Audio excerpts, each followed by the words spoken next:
శ్రీ దత్త అవతారములకు శ్రీ స్వామి సమర్థ మరియు శ్రీ షిరిడి సాయిబాబా ఇరువురు ఒక్కరే, శ్రీదత్తుని అవతారములే. ఈ విషయాన్ని మనము ఇప్పుడు గ్రహిద్దాం. శ్రీ స్వామి సమర్థ తాను మహాసమాధి చెందపోచున్నారని భక్తులకు ముందుగానే సూచన ఇచ్చారని తెలుసుకున్నాం. భక్తులు స్వామివారి మాటకు తట్టుకొనలేక దుఃఖించినప్పుడు శ్రీ స్వామి సమర్థ వారి భక్తులతో ఇలా అన్నారట: నా అవతారము షిరిడిలో ఉన్నది, అక్కడికి వెళుతూ ఉండండి, నేను లేని కొరత మీకు ఉండదు. శ్రీ స్వామి సమర్థ నా అవతారము అని అనుటలో వారు దత్తస్వరూపులని గుర్తు చేస్తూ మరి ఒక దత్తావతారము షిరిడిలో ఉన్నదని చెప్పారు. శ్రీదత్తుని అవతారములు ఒకే కాలములో వేరు రూపాల్లో, వేరు నామాలతో, వేరు వేరు చోట్ల అవతరించి ఉన్నారని గ్రహించవలను.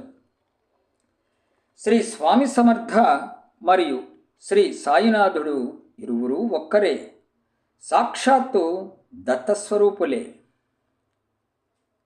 ఇది రుజువు చేయటానికి కొన్ని నిదర్శనాలు కలవు.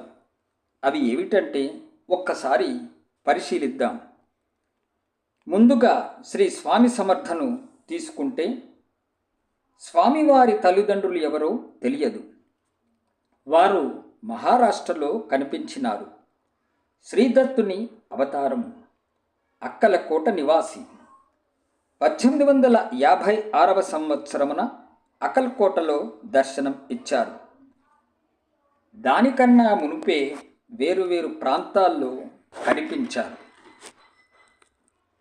స్వామివారు సమకాలికులు. ఖండోబా మందిరమున మొట్టమొదట కనిపించారు. వారి పేరు, కులము, మతము తెలియదు. కేశవనారాయణ్ అనే భక్తునికి స్వామి సమర్థ తన అవతారము షిరిడీలో ఉన్నదని, అక్కడకు వెళ్ళమని శ్రీ స్వామివారు ఆజ్ఞాపించారు. కృష్ణాజీ శ్రీ స్వామి సమాధి చెందిన తరువాత అక్కల్కోటకు వెళ్ళుటకు సంకల్పించగా ఆ రాత్రి శ్రీ స్వామి సమర్థ దర్శనమిచ్చి, నేనిప్పుడు షిరిడీలో ఉన్నాను, అక్కడ సేవించుకో అని అన్నారట. బావుసాహెబ్ జోగ్ శ్రీ స్వామి సమర్థలను పూజిస్తూ సేవించే భక్తులు. స్వామి సమాధి చెందిన తరువాత శ్రీ సాయిని షిరిడీలో పూజిస్తూ హారతిస్తూ ఉండేవాడు. ఇతను శ్రీ స్వామి సమర్థ మరియు శ్రీ సాయినాథుడు ఇద్దరూ ఒక్కరేనని, శ్రీదత్తుని రూపాలని తెలుసుకొన్న నిదర్శనం కోసం ఎదురు చూస్తూ సాయి వద్ద ఉండేవారట. హరిశ్చంద్ర పితలే చిన్నతనము నుండి తన తండ్రితో శ్రీ స్వామివారి దర్శించి వచ్చుచుండగా శ్రీ స్వామి సమర్థ పితలే తండ్రికి 2 రూపాయలు ఇచ్చి పూజలో పెట్టి పూజించుకోమన్నారు.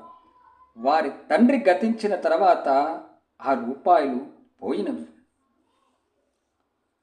రోగముతో బాధపడుచున్న ఒక భక్తుడు ప్రాణత్యాగం చేయుటకు ప్రయత్నించగా శ్రీ స్వామి సమర్థ ఆ భక్తుడిని కాపాడి గత జన్మ పాప పుణ్యములను అనుభవించవలెనని చెప్పి కళ్ళు తెరిపించాడు. స్వామివారు ఎన్నో రోగములను నయం చేశారు. స్వామివారి మాటతో పంచభూతాలను తన స్వాధీనం నందుంచుకున్నారు. శ్రద్ధ సబూరి కోరేవారు. స్నానము బలవంతముగా చేయించవలసిందే. బావిలో నీళ్లు తెప్పించారు. ఔదుంబర వృక్షము క్రింద ఉండేవారు. ధనానికి, ఆడంబరాలకి లొంగేవారు కాదు స్వామివారు. కొందరు భక్తుల పూర్వజన్మ వృత్తాంతమును ఎరిగి ఉన్నారు. ఆత్మసాక్షాత్కారం కలిగించగలే సద్గురువు శ్రీ స్వామి సమర్థ. అనేక దేవతల రూపములను ప్రదర్శించి భక్తులకు చూపించారు. బ్రహ్మజ్ఞానం అంటే ఏమిటో చెప్పారు స్వామివారు. తమ ఆజ్ఞను భక్తులు ఉల్లంఘించినచో వారికి ఎదురయ్యే కష్టాలు చూపారు. 1878వ సంవత్సరం మంగళవారం నాడు మహాసమాధి చెందారు శ్రీ స్వామి సమర్థ. సమాధి చెందిన పిదప కూడా స్వామి సమర్థ ఎన్నో నిదర్శనాలు భక్తులకు చూపించి ఈనాటికి కూడా వారు పలుకుతూనే ఉన్నారు. హారతి అంటే శ్రీ స్వామి సమర్థకి ఇష్టము. ఇప్పుడు చెప్పినటువంటి విషయాలన్నీ ఒకసారి షిరిడి సాయిబాబా వారిలో చూస్తే మనకి వీరిద్దరికీ తారతమ్యము లేదనే సత్యాన్ని రుజువవుతుంది. ఇప్పుడు షిరిడి సాయిబాబా గారి ఎలా ఉంటారో వారి జీవన విధానం ఒక్కసారి చూద్దాం. సాయిబాబా గారి తల్లిదండ్రులు ఎవరో తెలియదు. వీరు మహారాష్ట్రలోనే కనిపించినారు. వీరు కూడా దత్తుని అవతారమే. సాయిబాబా షిరిడి నివాసి. సుమారు 1838వ సంవత్సరంలో జన్మించి ఉండవచ్చును. వీరు కూడా సమకాలికులు. సాయిబాబా కూడా స్వామి సమర్థ వలె ఖండోబా మందిరమున కనిపించినారు. బాబా కూడా స్వామివారి వలె పేరు, కులము, మతము తెలియదు. కేశవనాయక్ షిరిడీకి వెళ్ళగా శ్రీ సాయి వానిని చూస్తూ, నీవు నీ కుమారుడు నా వద్దకు రావచ్చును అని అన్నారు. కృష్ణాజీ స్వప్నములో చెప్పిన విధముగా షిరిడీకి వెళ్ళగా సాయిని దర్శించి తిరిగి వెళుతుండగా సాయిబాబా, అక్కలకోటలో ఏమున్నది, ఆ మహారాజు ఇక్కడే ఉన్నారు, వారు నేనే అని అన్నారుట.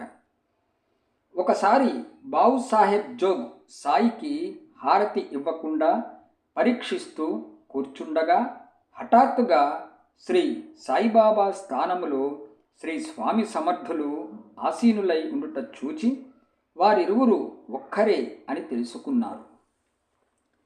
హరిశ్చంద్ర పితలే తన కొడుకుని షిరిడీకి తీసుకుని వెళ్ళినప్పుడు బాబా పితలేతో ఇలా అన్నారు, బావు, అంతకు ముందు 2 రూపాయలు ఇచ్చి ఉంటుంది, ఇప్పుడు 3 రూపాయలు ఇస్తున్నాను, పూజా మందిరములో పెట్టుకొని పూజించుకొనుము అని అన్నారు. గోపాలనారాయణ అంబేద్కర్ అను సాయి భక్తుడు నిరుద్యోగి సమస్యతో ప్రాణత్యాగం చేయవలనని ప్రయత్నించగా శ్రీ సాయిబాబా తన భక్తులకు సగుణమేర్ నాయక్ ద్వారా అంబాడేకర్ను రక్షించి అకల్కోట్కర్ మహారాజు గారి జీవిత చరిత్ర పుస్తకమును చదవమని ఆజ్ఞాపించగా పుస్తకం తెరిచినంతనే రోగబాధతో నిరాశ చెందిన భక్తుడు ఆత్మహత్య ప్రయత్నమును తప్పించిన శ్రీ స్వామి సమర్థ లీల వచ్చెను.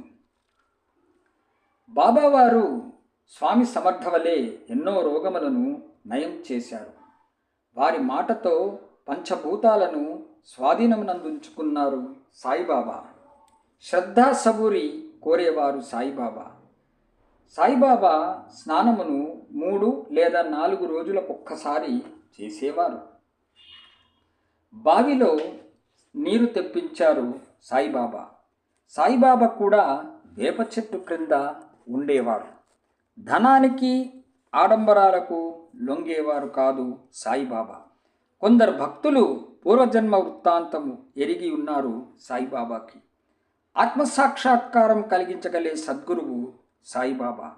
అనేక దేవతల రూపముల దర్శనమును భక్తులకు చూపారు బాబావారు. బ్రహ్మజ్ఞానం అంటే ఏమిటో చెప్పారు శ్రీ సాయిబాబా గారు. బాబా ఆజ్ఞను భక్తులు ఉల్లంఘించినచో ఎటువంటి కష్టాలు పాలగుదురో చూపారు. 1918 సంవత్సరమున అక్టోబర్ 15వ తేదీన మంగళవారం మధ్యాహ్నం 2:30 సాయిబాబా దేహత్యాగం చేశారు. సమాధి చెందిన పిదప ఎన్నో నిదర్శనాలు భక్తులకు ఇస్తూ పిలిస్తే ఈనాటికి పలుకుతూనే ఉన్నారు. హారతి అంటే సాయిబాబా కూడా ఇష్టమే. దిగంబర దిగంబర శ్రీపాదవల్లభ దిగంబర దిగంబర దిగంబర అవధూత చింతన దిగంబర. జై గురుదత్త.